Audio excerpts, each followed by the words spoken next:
Dear learners, I am going to discuss about MEG file. And you know that MEG file is a compulsory paper for the MEG students. And there are other subjects in part 2 which you can choose yourself. But MEG 5 is a compulsory paper, and here we have to go through different type of criticism of different critics in the world. And so, what is criticism? So first you have to know that criticism is a very critical thing of a subject, or especially literary things like poetry or novel.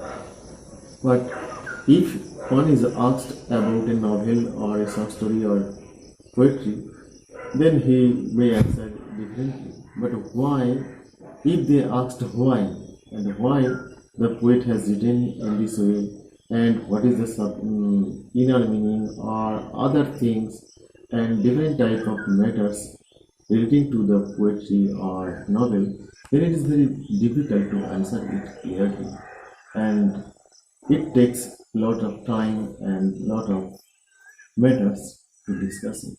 However, if we discuss about criticism, then we have to remember the name of Plato, and who wrote the book named The Republic. And Plato wrote that the ideal state is divided into three classes: the artisan, the military, and the philosophers. The philosophers are in charge of ruling the state, the military with defending it, and the artisan with sustaining it physically. The artisan and the military like poetry, but it is contrary to the nature of philosophy, and it is therefore bad for the state, and poets should be either exiled or have to their energy channeled into more productive areas.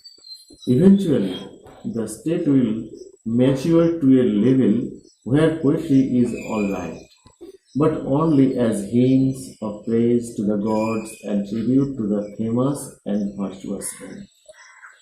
In fact, Plato tried to say that if it does not have any matter relating to state, or the poetry does not cover any good thing for the society or the country, so that type of poetry is not needed. However, it is important to remember two things.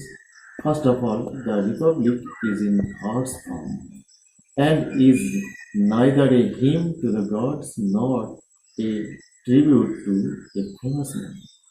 Second, Plato is using the ideal state as a metaphor for the mind of the virtuous man, with the three classes symbolizing the tripartite soul. In this model, the artisan stands for appetites, the military stands for the spirit, and the philosopher king stands for the reason. According to Plato, reason exists so that we may transcend the baser needs of the appetites of the appetites and the spirit. Therefore, Plato did not actually advocate exiling poets as he is usually thought to have done.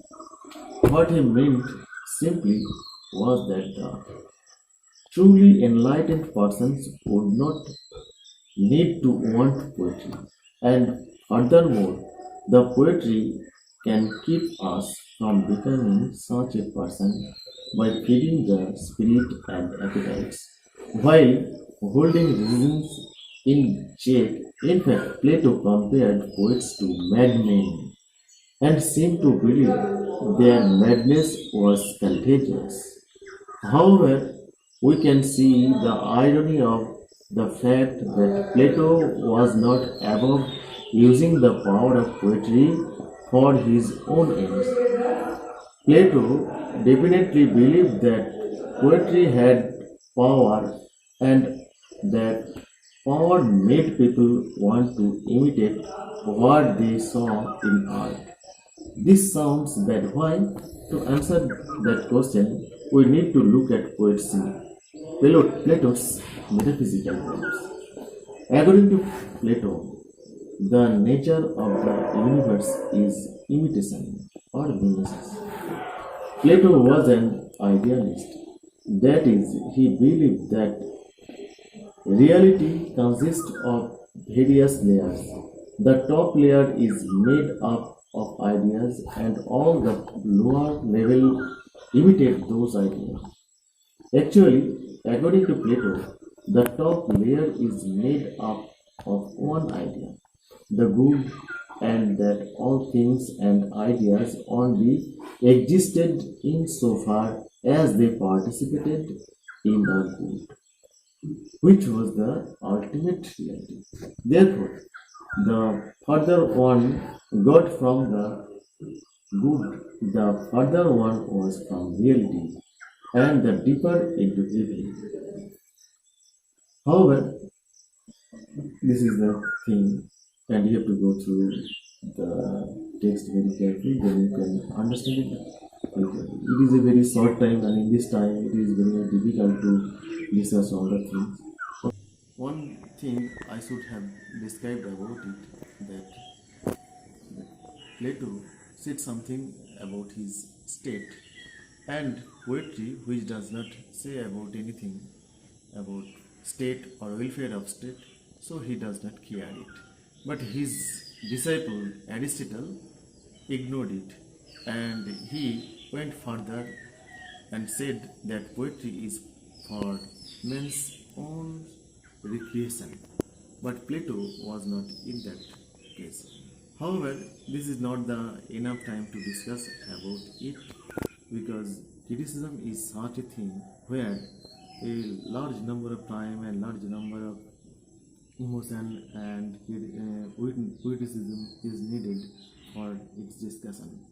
So there are lots of books and lots of blogs from where you can get lots of information about criticism and how the Indian critics have criticized, and the critics of European and American.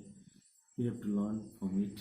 So the most important critics, what is the Marxism and Romanticism, and the criticism of Plato and Aristotle are very much essential.